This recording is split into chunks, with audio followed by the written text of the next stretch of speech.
رمضان کا اصل میں جو پروگرام ہے، میں پہلے ذرا تمہیداً عرض کر دوں، یہ ہم صرف واقف ہیں روزہ دن کا اور رات کو 1 گھنٹے کی تراویح۔ یہ بہت بڑا مغالطہ ہے، بہت بڑا مغالطہ ہے، بہت بڑا مغالطہ۔ روز اصل میں رمضان کا پروگرام کیا ہے؟ دن بھر کا روزہ اور رات کے اکثر حصے کو قرآن کے ساتھ لے کر جاگنا۔ لیکن حکمت خداوندی نے پہلے حصے کو تو فرض کیا ہے، دوسرے کو فرض نہیں، اس کو ترغیب اور تشویق پر چھوڑ دیا ہے۔ لیکن اس کی جو اہمیت ہے میں چاہتا ہوں کہ پہلے اچھی طرح اس کو سمجھ لیں آپ۔ دیکھیے پہلی حدیث اس میں ہے ان سلمان الفارسی رضی اللہ تعالی عنہ قال خطبنا رسول اللہ صلی اللہ علیہ وسلم فی آخر یوم من شعبان۔ حضرت سلمان فارسی سے مروی ہے، انہوں نے فرمایا کہ خطبہ ارشاد فرمایا ہمیں اللہ کے رسول نے صلی اللہ علیہ وسلم شعبان کے آخری دن۔ فقال، آپ نے ارشاد فرمایا، یہ خطبہ طویل ہے، میں نے صرف شروع کے چند جملے یہاں نقل کیے ہیں۔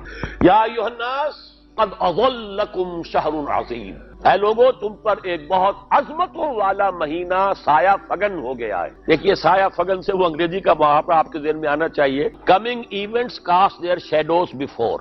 ابھی رمضان شروع نہیں ہوا ہے، شعبان کا آخری دن ہے، تو وہ کمنگ ایونٹ جو ہے رمضان مبارک، اس کا سایہ آ گیا ہے تم پر، اس لیے حضور نے وہ لفظ استعمال کیا قد اظلکم، ظلال کہتے سائے کو، قد اظلکم شہر عظیم، بڑی عظمت والا مہینہ ہے، شہر مبارک، بہت برکت والا مہینہ ہے، شہر فیہ لیلۃ خیر من الف شہر، اس میں ایک رات وہ بھی ہے، وہ مہینہ جس میں ایک رات وہ بھی ہے جو 1000 مہینوں سے افضل ہے۔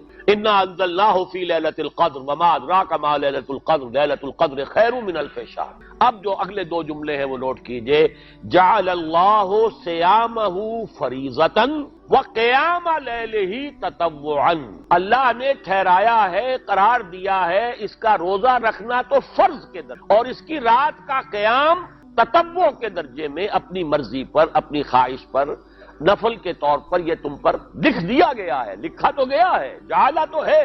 مجعول کا جو پہلا مفعول ہے وہ کیا ہے؟ جعلہ کا مجعول اول کیا ہے؟ دن کا روزہ، اور مجعول ثانی کیا ہے؟ قیام لیلہ، رات کو کھڑا رہنا۔ اب یہ رات کا کھڑا رہنا اس کی کتنی مقدار ہوگی؟ کہاں سے معلوم کریں گے؟ قرآن سے۔ جب یہ لفظ آیا ہے سورہ مزمل میں، یا ایھا المزمل قم اللیل الا قلیلا نصفہ او انقص منہ قلیلا او زد علیہ ورتل القرآن ترتیلا، یہ معنی ہے اے لحاف کمبل میں لپٹ کر لیٹنے والے، کھڑے رہا کرو رات کو سوائے اس کے تھوڑے سے حصے، یعنی آدھی رات یا اس میں تھوڑا سا کم کر لو، جسے پھر کہا مفسرین نے 1/3 رات کم سے کم، اوسط علیہ، یا آدھی پر بھی کچھ زیادہ کرو، یہ 2/3 رات۔ ورتل القرآن ترتیلا، اور قرآن کو اتارا کرو تھوڑا تھوڑا تھوڑا، یہ ترتیل، تفعیل، تنزیل، جیسے قرآن تھوڑا تھوڑا محمد پر نازل ہوا صلی اللہ علیہ وسلم، ایسے ہی تھوڑا تھوڑا تھوڑا قرآن اپنے اندر اتارو، ہیمر اٹ ڈاؤن، اپنے ذہنوں میں اتارو، اپنے قلب میں اتارو۔ اس کے لیے رات کو کھڑے رہو، اور قیام اللیل کم سے کم 1/3 شب کے اوپر اطلاق ہوگا، اس سے کم پر تو اطلاق ہے ہی نہیں۔ اگلی حدیث پڑھیے، اور یہ ہے جو عام طور پر ہر مسجد میں بھی آج کل خوب یہ گونج رہی ہوگی، حدیث بیان ہوتی ہے، اس لیے کہ بخاری اور مسلم دونوں میں موجود ہے، متفق علیہ روایت ہے، اس سے اونچا تو درجہ سند کے اعتبار سے تو حدیث کا کوئی اور درجہ اس سے اونچا ہے نہیں۔ عن ابی ہریرہ رضی اللہ عنہ قال قال رسول اللہ صلی اللہ علیہ وسلم، حضرت ابو ہریرہ سے روایت ہے، آپ نے فرمایا کہ حضور نے ارشاد فرمایا، من صام رمضان ایمانا واحتسابا غفر له ما تقدم من ذنبه، جس نے روزہ رکھا رمضان مبارک کے دوران اللہ پر یقین رکھتے ہوئے اور اس سے اجر و ثواب کے حاصل ہونے کی امید میں، اس کے تمام پچھلے گناہ معاف ہو جائیں۔ وَمَنْ قَامَ رَمَضَانَ إِيمَانًا وَاحْتِسَابًا غُفِرَ لَهُ مَا تَقَدَّمَ مِنْ ذَنبِهِ، اور جو کھڑا رہا رمضان کے دوران، کھڑا رہا ہے، جیسے ساما، میں نے شروع میں آپ سے عرض کر دیا تھا، یہ مصدر ساما یصوم صوما قام یقوم قیاما، ومن قام رمضان، جو کھڑا رہا رمضان کے دوران، پورے رمضان کے دوران کھڑا رہا، ایمان و احتسابا کی شرط پھر وہی ہے، غفر له ما تقدم من ذنبه، وہی اجر اس کا بھی ہے۔ ومن قام لیلۃ القدر ایمانا واحتسابا غفر له ما تقدم من ذنبه، اور جو خاص طور پر لیلۃ القدر میں کھڑا رہا ایمان اور احتساب کے ساتھ، اس کے بھی پچھلے گناہ معاف ہو گئے۔ اب یہ قامہ اور ساما جیسے آ رہا ہے ایک دوسرے کے ساتھ پیرلل ہو کر، اس کو نوٹ کر لیں۔ من ساما رمضان من قام رمضان، کیا یہ 1 گھنٹے کی تراویح جو ہے اس پر پوری اترتی ہے کہ نسبت خاک رابع عالم پاک، کوئی اس میں ریشو پروپورشن جڑتی نہیں۔ اگلی حدیث بھی پڑھ لیجیے. یہ وہی آگے عبداللہ ابن عمرو ابن العاص رضی اللہ تعالی عنہما جن کے بارے میں نے عرض کیا تھا، بہت ہی زاہد بنش، بڑے عابد، ہر روز روزہ اور پوری رات نماز پڑھتے تھے. وہ راوی ہیں اس کے. عن عبداللہ ابن عمرو رضی اللہ عنہما ان رسول اللہ صلی اللہ علیہ وسلم قال الصیام والقرآن یشفعان للعبد. روزہ اور قرآن دونوں بندے کے حق میں شفاعت کریں گے. یقول الصیام، روزہ یہ کہے گا اے رب، اے پروردگار، انی منعتہ الطعام والشہوات بالنہار، میں نے تیرے اس بندے کو روکے رکھا کھانے پینے سے اور شہوت سے دن کے وقت.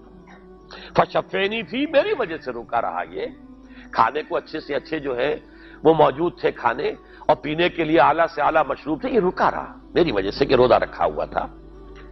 اور جیسا میں نے کہا منکوحہ بیوی موجود تھی لیکن رکا رہا، تھامے رکھا اس نے اپنے آپ کو میری وجہ سے، تو میری شفاعت اس کے حق میں قبول فرما. وَيَقُولُ الْقُرْآنُ، اور قرآن یہ کہے گا مَنَعْتُهُ النَّوْمَ بِاللَّيْلِ، میں نے اسے روکا رکھا رات کو سونے سے. فَشَفِّعْنِي فِيهِ، تو پروردگار میری شفاعت اس کے حق میں قبول فرما. فَيُشَفَّعَانِ، تو ان دونوں کی شفاعت قبول کی جائے گی. سوال یہ ہے کہ کیا روزہ 1 گھنٹے کا یا 2 گھنٹے کا ہے؟ تو یہ قیام جو ہے یہ 1 گھنٹے کا کیسے ہو گیا؟ تو میں نے پہلے کوسچن مارک آپ کے ذہن میں کھڑا کر دیا، اب جواب سن. جواب یہ ہے کہ اس کو اللہ تعالیٰ کی حکمت یہ تھی کہ اسے فرض نہ کیا جائے. اس کو معلوم ہے عالمان سیکون منکم مرضی وآخرون یضربون فی الارض یبتغون من فضل اللہ وآخرون، اللہ کے علم میں ہے میرے کچھ بندے ہوں گے بیچارے غریب مزدور، دن بھر مشقت کریں گے، محنت کریں گے، وہ روزہ ہی رکھ لیں، بہت بڑی بات ہے، بہت بڑی بات ہے. وہ رات بھر کا قیام کیسے کریں گے؟ 2/3 رات کیسے کھڑے رہیں گے؟ آدھی شب کیسے ممکن ہے؟ لہذا فرض نہیں کیا. حضور نے بھی فرض نہیں کیا، نہ اس کو آپ نے لازم کیا، نہ اس کے لیے وہ زوردار جو لوگوں سے کہا کہ ضرور پڑھو، چھوڑ دیا پڑھو. اور سب لوگ پڑھتے تھے اپنے طور پر. اب یہ کہ کوئی آدھی رات کھڑا ہے، کوئی 1/3 رات ہے، کوئی پوری رات ہے اللہ کے بندے. لیکن 3 دن حضور نے یہ باجماعت نماز پڑھا دی، لیکن پڑھائی ہے وہ تہجد کے وقت. یعنی لوگ رات کے وقت جو بھی ہے کھڑے ہیں، جاگ رہے ہیں، قرآن پڑھ رہے ہیں، لیکن یہ کہ خاص تہجد کے وقت آپ اپنے حجرے سے برآمد ہوئے تو لوگ جمع ہو گئے، آپ کے گرد جمع ہو گئے. آپ نے 3 دن یہ 8 رکعتیں جو تہجد کی حضور کی ہوتی تھی، وہ آپ نے 8 رکعتیں پڑھائیں باجماعت، لیکن وہ وقت تہجد کا تھا، یہ نوٹ کر لیجیے. 4تھے دن بھی صحابہ منتظر رہے کہ اب حضور برآمد ہوں گے، تشریف لائیں گے. نہیں آ رہے حضور، تو کچھ کھنگار بھی رہے ہیں کہ کہیں پتہ نہیں حضور کہیں اونگ نہ آ گئی ہو تو ہماری آوازوں سے جاگ جائیں. پھر بھی نہیں آئے حضور. اگلے روز آپ نے فرمایا کہ میں جان بوجھ کر نہیں آیا، میں اگر یہ متواتر تمہیں پڑھاؤں گا تو یہ تم پر فرض ہو جائے گی. یہ ہے وہ رافت اور رحمت، بالمومنین رؤوف الرحیم، جو اللہ تعالیٰ کی شان ہے رحمان الرحیم ہونے کی. بالمومنین رؤوف الرحیم، یہ محمد الرسول اللہ بھی ہے. تم پر یہ سختی جو ہے یہ تمہارے لیے قابل برداشت نہیں ہوگی، لہذا میں نے یہ 3 دن صرف پڑھائی ہے، اگر مسلسل پڑھاتا تو فرض ہو جاتا. یہاں تک تو ہے حکمت نبوی کا معاملہ. اب آیا حکمت صحابی یا حکمت خلیفہ راشد. یہی معاملہ رہا حضور کی حیات طیبہ کے دوران، یہی حضرت ابوبکر رضی اللہ تعالیٰ عنہ کی خلافت کے دوران، یہی حضرت عمر کا بھی ابتدائی دور. لیکن دور خلافت عمر فاروق کے دوران یہ واقعہ آیا کہ حضرت عمر داخل ہوئے مسجد میں، دیکھا رات کے وقت ابھی کوئی باجماعت تراویح کا کوئی انتظام نہیں تھا. آپ نے دیکھا کچھ لوگ مسجد کے اس کونے میں کھڑے ہیں، ایک حافظ ہے، ساتھ تو حافظ نہیں ہوتے تھے نا، تو کوئی حافظ ادھر، انہوں نے 5 6 7 8 آدمیوں نے کسی حافظ سے گزارش کی، وہ انہیں قرآن سنا رہا ہے، وہ کھڑے سن رہے ہیں. کوئی دوسرے کونے میں ایک جم گھٹا ہے، کوئی تیسری طرف ہے، کہیں ہے. تولیوں کے اندر لوگ جو ہے وہ قیام اللیل کا حق ادا کر رہے ہیں. آپ نے فرمایا کیا ہی بہتر ہو کہ یہ سب جمع ہو جائیں ایک امام کے پیچھے، اور پھر یہ کہ اسے عشاء کے ساتھ متصل رکھ دیں، تاکہ جس کو کہتے ہیں عربی میں ما لا یترک کلہ لا یترک کلہ، اگر کوئی شے کل کی کل حاصل نہیں ہو سکتی تو کوئی شخص بھی مسلمان بالکل محروم نہ رہ جائے. کم سے کم یہ 20 رکعت تراویح تو پڑھے اور قرآن سن لے، تاکہ کسی نہ کسی درجے میں تو اس کا بھی حصہ ہو جائے اس کی برکات میں سے. یہ ہے حکمت حضرت عمر فاروق کے فیصلے کی. اور چونکہ حضور نے فرمایا علیکم بسنتی و سنت الخلفاء الراشدین المہدیین، تم پر لازم ہے کہ میری سنت کو اور میرے خلفاء راشدین کی سنت کو مضبوطی سے پکڑو. یہ وجہ ہے کہ فقہاء اربعہ جو ہیں ہمارے، وہ سب کے سب اس کو واجب کے درجے میں رکھتے ہیں، اس لیے کہ یہ فیصلہ حضرت عمر کا ہے. عمر خلیفہ راشد ہیں رضی اللہ تعالی عنہ، لہذا یہ نظام بن گیا تراویح کا. اب میں اس کی نفی نہیں کر رہا، لیکن جو شخص سمجھتا ہے کہ اس سے اصل حکمت اور غرض و غایت پوری ہو گئی، وہ مغالطے میں مبتلا ہے. یہ تو علی الاقل کم سے کم اس درجے میں کہ ہر مسلمان کم سے کم اس درجے تک تو جو ہے وہ کچھ نہ کچھ حظ حاصل کر ہی لے اور وہ اس سے محروم نہ ہو بالکل ہی. ما لا یدرک کلہ لا یترک کلہ، اس درجے میں حضرت عمر کا فیصلہ ہے، اور اسی کی وجہ سے ہمارے خلفاء، ہمارے جو ائمہ اربعہ انہوں نے قبول کیا ہے. اور یہی اس مسئلے کا حل ہو جائے گا. جو اہل حدیث حضرات اس کے اوپر جو ہے چیلنج بھی شائع کرتے ہیں، کوئی ثابت کر دے حضور سے 20 رکعتیں تو ہم اتنے لاکھ، ہم بھی کہتے ہیں کہ حضور سے ثابت نہیں ہے. کون کہتا؟ دعویٰ ہی نہیں. یہ تو حضرت عمر کا فیصلہ ہے. حضرت عمر کا فیصلہ، خلیفہ راشد کا فیصلہ، اس کو امت نے قبول کیا ہے، لہذا وہ نظام ہے، رہے گا. اور یہی جو ہے آپ کو معلوم ہے، حالانکہ یہاں اکثریت جو ہے وہاں پر وہ اہل حدیث حضرات کی ہے سعودی عرب میں، حرمین میں وہی 20 رکعت تراویح ہوتی ہے.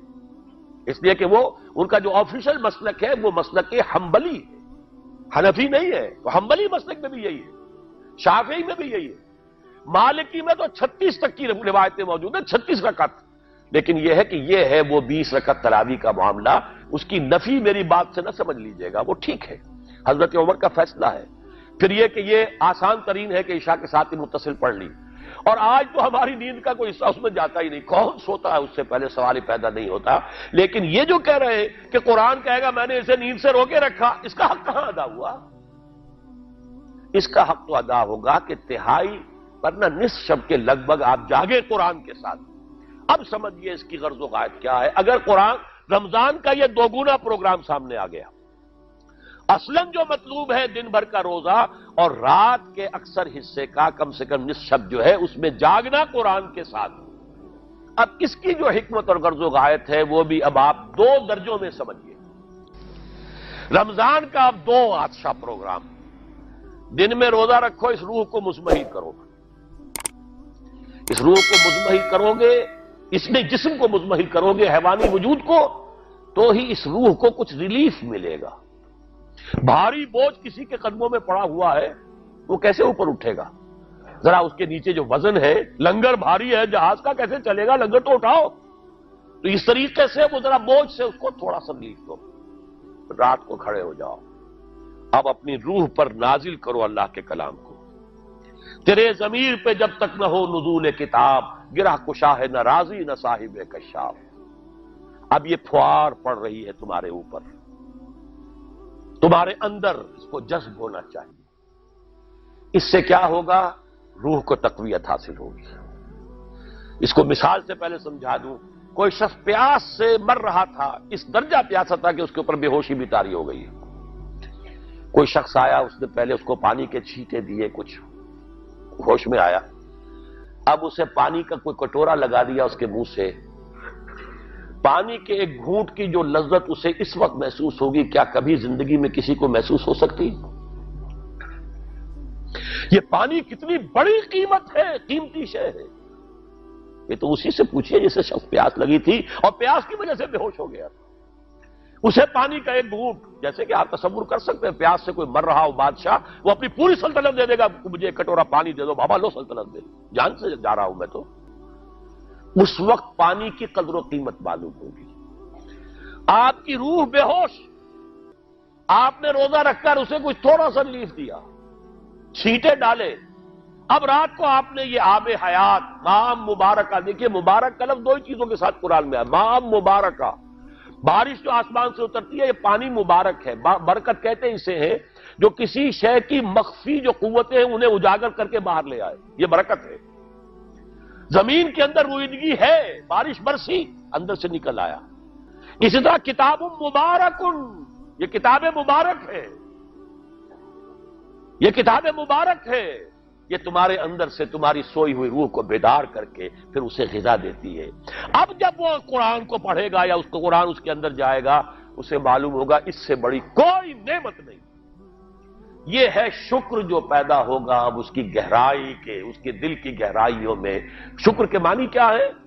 احسان کی قدر شناسی. شکر کو امام راغب نے 3 مرحلوں میں بیان کیا ہے.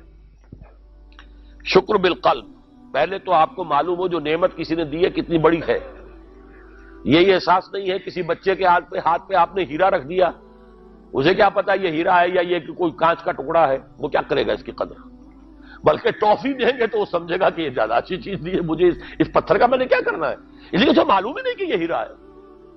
جب تک کسی نعمت کی قدر و قیمت کا احساس نہ ہو، اس کے متناسب پروپورشنیٹ شکر آپ کر ہی نہیں سکتے۔ پھر آپ کو زبان سے شکر ادا کرنا ہے، الحمدللہ الذی انزل علی عبدہ الکتاب، یہ زبان سے شکر ادا کیجیے۔ پھر اس کا شکر کا حق ادا کرنا ہے، اس نعمت کو استعمال کرنا ہے۔ اگر نعمت لا کے رکھ دی تو بھی یہ ناشکری ہے۔ کسی بچے کو لا کر کسی اس کے والد نے کتاب دی بڑی عمدہ، اور وہ بڑا مہذب بچہ ہے، تھینکس ڈیڈ یا ڈیڈی، اس نے شکریہ ادا کر دیا، پھر کتاب جا کے جو رکھی کبھی کھول کے دیکھا ہی نہیں، تو ناشکری کر رہا ہے یا شکر کر رہا ہے؟ زبان سے تو شکر ادا کیا تھا تو ناشکری کر رہا ہے، لاقدری کر رہا ہے، اس نے اس کو پڑھا ہی نہیں۔ قرآن کا شکر کیا ہوگا؟ وہ میرا کتابچہ جو ہے مسلمانوں پر قرآن مجید کے حقوق، اگر وہ سمجھیں گے، جو کہ میری اس پوری دعوت قرآنی کی جڑ اور بنیاد ہے۔ دو چھوٹے چھوٹے کتاب کے 167 میں لکھا تھا، اسلام کی نشت ثانیہ کرنے کا اصل کام، یہ اسلام کی ریوائول کیسے ہوگی، اس کی شرط لازم کیا ہے، اصل کام کیا ہے۔ ہم نعرے لگانے پر آ گئے ہیں، جلوس نکالنے پر آ گئے ہیں، ہم یہ کر رہے ہیں، ہم وہ کر رہے ہیں، تلواریں بھی اٹھا لی ہیں، گولیاں بھی کھا رہے ہیں، جانے بھی دے رہے ہیں، اصل کام نہیں کر رہے۔ وہ اصل کام کیا ہے؟ یہ سن 67 کی میری تحریر ہے، اسلام کی نشت ثانیہ کرنے کا اصل کام۔ اور پھر سن 68 کی میری 2 تقریریں تھیں جب میں نے جمعے کا خود خطاب کیا تھا مسجد خضرہ سمن آباد میں، مسلمانوں پر قرآن مجید کے حقوق۔ اس کو مانو جیسے کہ ماننے کا حق ہے، اس کو پڑھو جیسے کہ پڑھنے کا حق ہے، اس کو سمجھو جیسے کہ سمجھنے کا حق ہے، اس پر عمل کرو جیسے کہ عمل کا حق ہے، اور اسے 4 دانگے عالم میں پھیلاؤ۔ یہ تمہارے پاس امانت ہے محمد رسول اللہ صلی اللہ علیہ وسلم کی، بلغوا عنی ولو آیۃ، پہنچاؤ میری جانب سے ایک ہی آیت پہنچاؤ۔ کس نے فرمایا؟ محمد رسول اللہ نے۔ بخشو ہو، عام کرو، اسے پھیلاؤ۔ 5 حقوق ہیں مسلمان پر، لیکن یہ سارے حقوق کب ادا ہوں گے؟ جب قرآن کی نعمت کی قدر ہو جائے گی، معلوم ہو کہ یہ کوہ نور ہیرا ہے، یہ کوئی کانچ کا ٹکڑا نہیں ہے، کوہ نور ہیرا ہے، تب معلوم ہوگا اس کی کتنی حفاظت آپ کریں گے، جس نے دیا ہے اس کا کتنا شکر ادا کریں گے، پھر یہ کہ اسے کیسے سنبھال کر رکھیں گے۔ لیکن یہ کہ اگر قرآن کا شکر ہی نہیں ہے، قرآن کی نعمت کا احساس ہی نہیں، ہوا خیر مما یجمعون، یا ایھا الناس قد جاءتکم موعظۃ من ربکم وشفاء لما فی الصدور وہدی وبشریٰ للمؤمنین، ہدی ورحمۃ للمؤمنین، قل بفضل اللہ وبرحمتہ فبذلک فلیفرحوا ھو خیر مما یجمعون۔ دنیا میں انسان جو کچھ جمع کرتا ہے، جائیداد، مال، دولت، ہیرے جواہرات، زیورات، اور کوئی اینٹیکس، کوئی جو ہے وہ ڈیکوریشن پیسز، جو کچھ، ان سب سے زیادہ قیمتی شے یہ قرآن ہے۔ لیکن اس کا احساس کب ہوگا؟ جب روح بیدار ہو جائے گی، جب وہ چکھے گی قرآن کو، جس کو میں کہا کرتا ہوں کہ ایمان حقیقی کیسے حاصل ہوتا ہے قرآن سے؟ جب قرآن کو سنتے ہوئے انسان جھوم جائے، اس کے اندر کوئی شے سمپیتھیٹک وائبریشن میں آ جائے، اسے کہے کہ ہاں یہی ہے، جہاں سے میں خود آیا ہوں وہیں سے یہ کلام آیا، جہاں سے میری روح آئی ہے وہیں سے یہ کلام آیا۔ اب یقین پیدا ہوا، اس کو اقبال نے کہا ہے باطنی تجربہ۔ ایک تجربہ وہ ہے جو ہم دیکھ رہے ہیں آنکھوں سے، سن رہے ہیں کانوں سے، چھو رہے ہیں اپنے ہاتھ سے، سونگھ رہے ہیں ناک سے، اور ٹیسٹ کر رہے ہیں اپنے جو ٹیسٹ بڈز ہیں منہ کے، یہ ہمارا ایکسٹرنل ایکسپیرینس ہے۔ لیکن ایک انٹرنل ایکسپیرینس ہے۔ ساری جو بحث اٹھائی ہے علامہ اقبال نے ریکنسٹرکشن پر، اس کا بنیادی نقطہ یہ ہے کہ انٹرنل ایکسپیرینس بھی اس ایکسٹرنل ایکسپیرینس کی طرح بلکہ اس سے زیادہ بڑھ کر قابل اعتماد ہے۔ یہ ہے انٹرنل ایکسپیرینس۔ لعلکم تشکرون، تو یہ تو پہلی منزل طے ہوئی ہے ابھی صوم رمضان، صیام و قیام رمضان کا پہلا حاصل کیا ہوگا؟ وَلَعَلَّكُمْ تَشْكُرُونَ، تاکہ تم اس قرآن کی عظمت سے واقف ہو جاؤ، تاکہ تمہیں اس پر اس کی جو وقت ہے، قدر و قیمت ہے، اس کا انکشاف ہو جائے۔ اب اگلا مرحلہ آئے گا اب یہ روح کچھ توانا ہو کر، کچھ ہوش میں آ کر کدھر اس کی توجہ ہوگی؟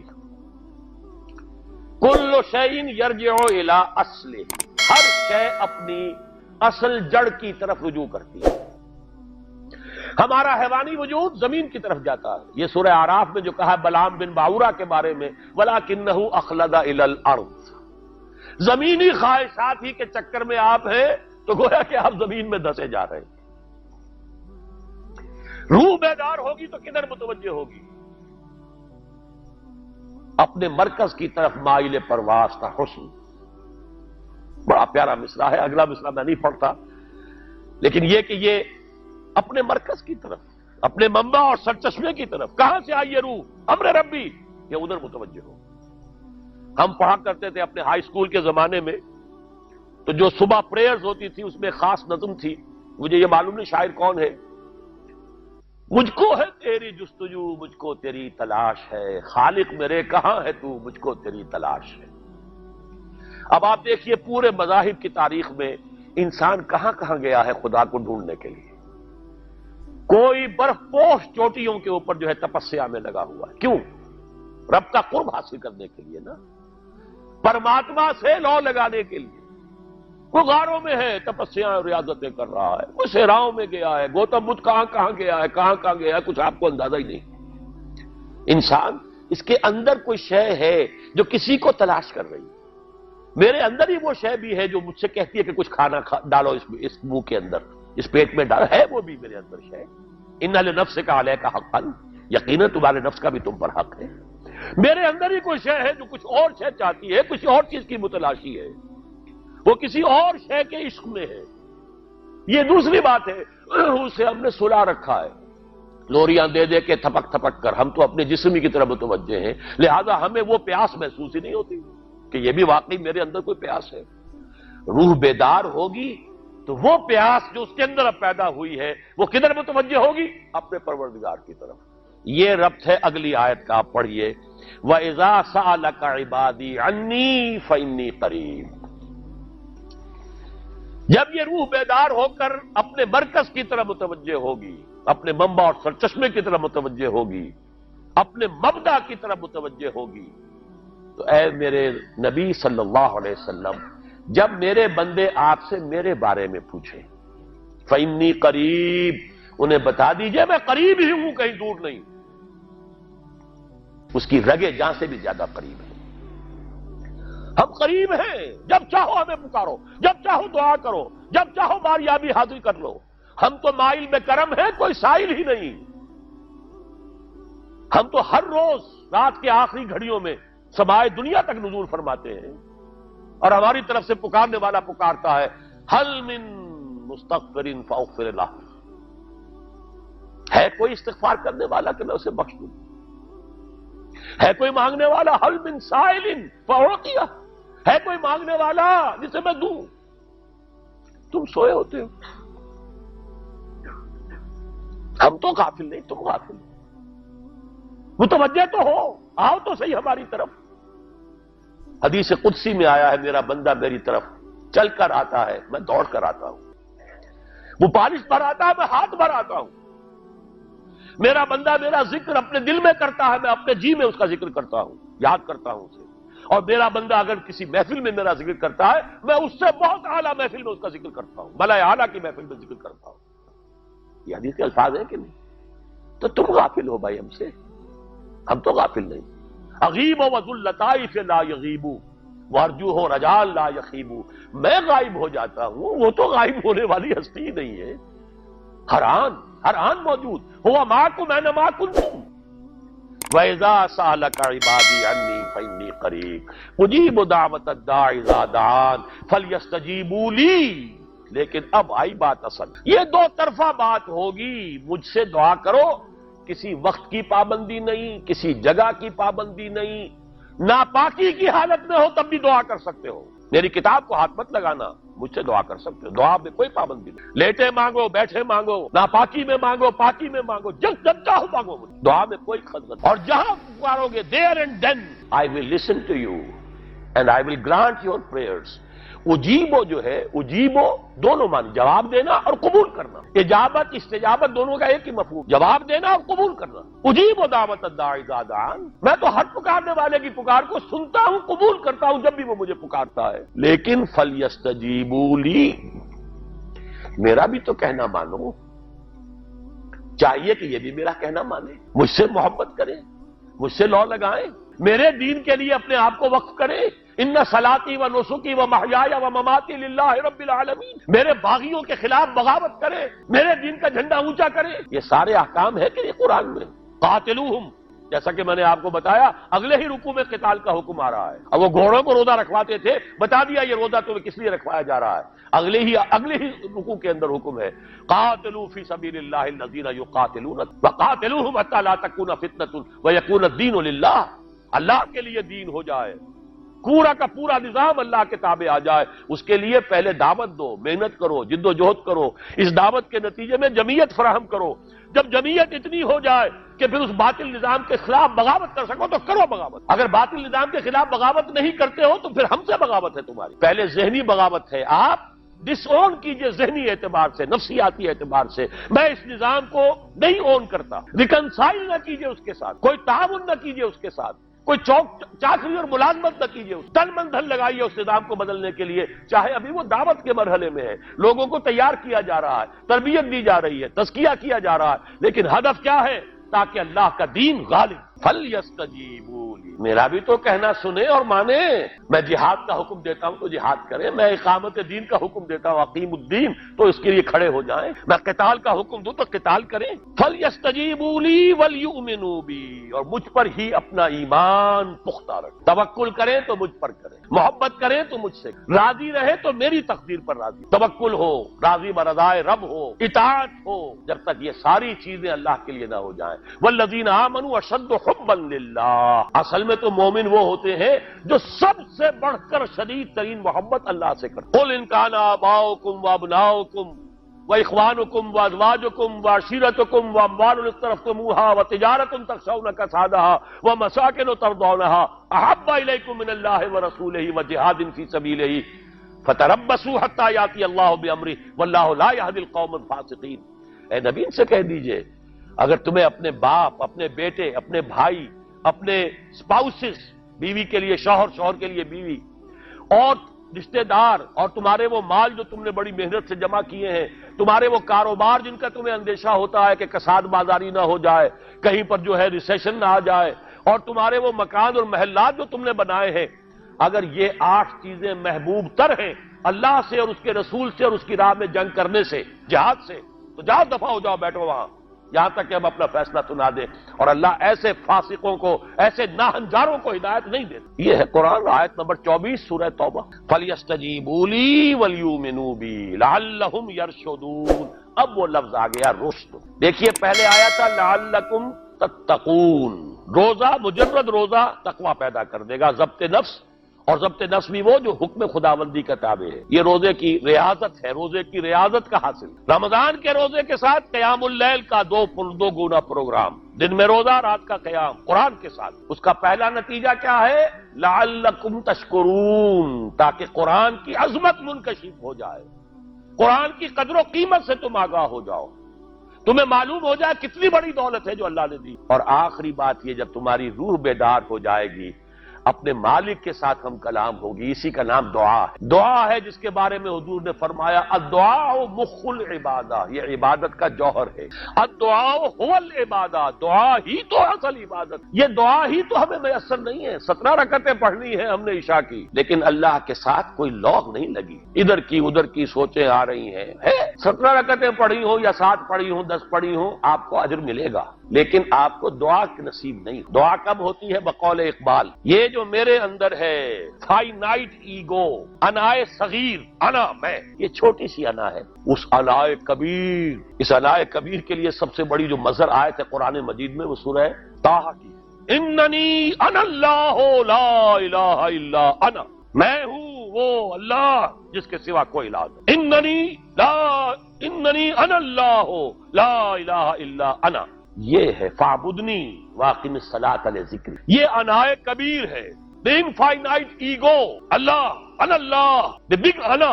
اور یہ چھوٹی سی انا ہے، انا میں، جب یہ انائے صغیر انائے کبیر کے روبرو آتی ہم کلام، یہ ہے دعا۔ اگر یہ جاگی ہی نہیں، بیدار ہوئی نہیں، ہم کلام ہوئی نہیں، تو وہ دعا تو حاصل نہیں ہوئی۔ مخ عبادت جو ہے، جوہر عبادت کا حاصل نہیں ہوا۔ ہاں ایک شکل ہے عبادت کی، مراسم عبودیت ہے، یہ اشکال ہے، رہ گئی رسم ادا روح بلالی نہ رہی، فلسفہ رہ گیا تلقین غزالی نہ رہی، ایک شکل ہے، تم نے کر لی، اجر ملے گا، آخر وقت نکالا ہے، آپ اللہ کے سامنے کھڑے ہوئے، اجر سے محنت کا جو اجرت وہ دے گا، لازماً اس پر بھی دے گا، لیکن حقیقت صلاۃ کوئی اور شے۔ اسی لیے کہا محمد رسول اللہ نے صلی اللہ علیہ وسلم، الصلاۃ معراج المومنین، اہل ایمان کے لیے یہ معراج کے درجے کی شے ہے۔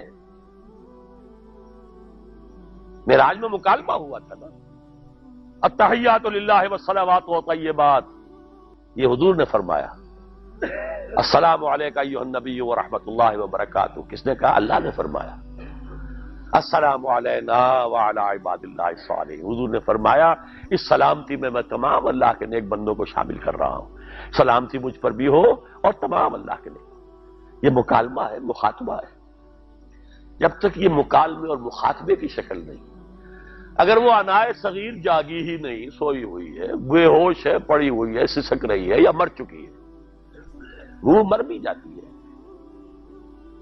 جسم زندہ ہے، روح مر چکی ہے، جسم جان کے ساتھ زندہ ہے، حیوان انسان زندہ ہے، انسان مر چکا ہے۔ اس لیے قرآن کہتا ہے نبی یہ مردہ ہے، اموات غیر احیاء، یہ نہیں سنتے ہیں، یہ آپ کو سمجھتے ہیں آپ کے یہ بڑے غور سے سن رہے ہیں، نہیں سن رہے، یہ تو مردہ ہے، روحانی طور پر مردہ ہے، ان کی روح مر چکی ہے، یہ تو حیوان رہ گیا زندہ، صرف یہ چلتے پھرتے مقبرے ہیں، یہ چلتے پھرتے تعزیے ہیں، اس کے سوا کچھ نہیں۔ یہ ابو جہل کون ہے اور ابو لہب کون ہے؟ یہ حیوان ابو جہل ہے اور حیوان ابو لہب ہے۔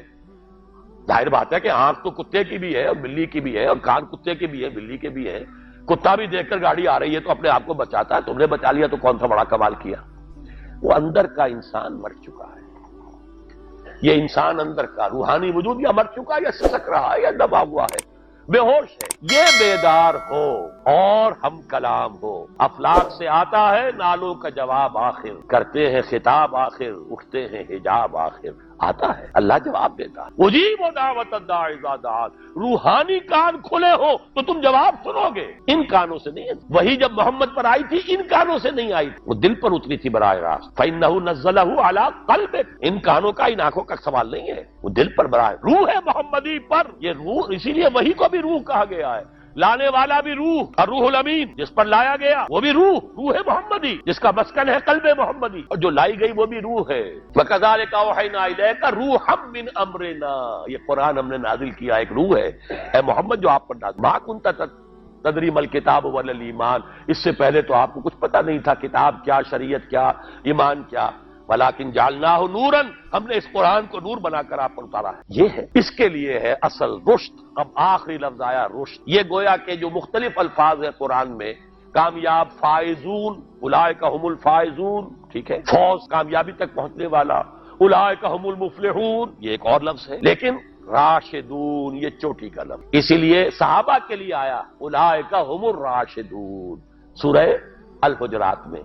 اسی لیے انسانوں میں سے نبیوں کے بعد سب سے اونچے چوٹی کے انسان ابو بکر، عمر، عثمان، علی، ان کے لیے آیا خلفاء الراشدون، علیکم بسنتی وسنت الخلفاء الراشدین المہدیین، یہ رشد ہے۔ رشد تک پہنچنا ہے تو یہ کام ہے، اور یہ ہے اصل حاصل صیام و قیام رمضان کا، اولئک هم الراشدون۔ اللہم ربنا اجعلنا منہم، اللہم ربنا اجعلنا منہم، اللہم ربنا اجعلنا منہم۔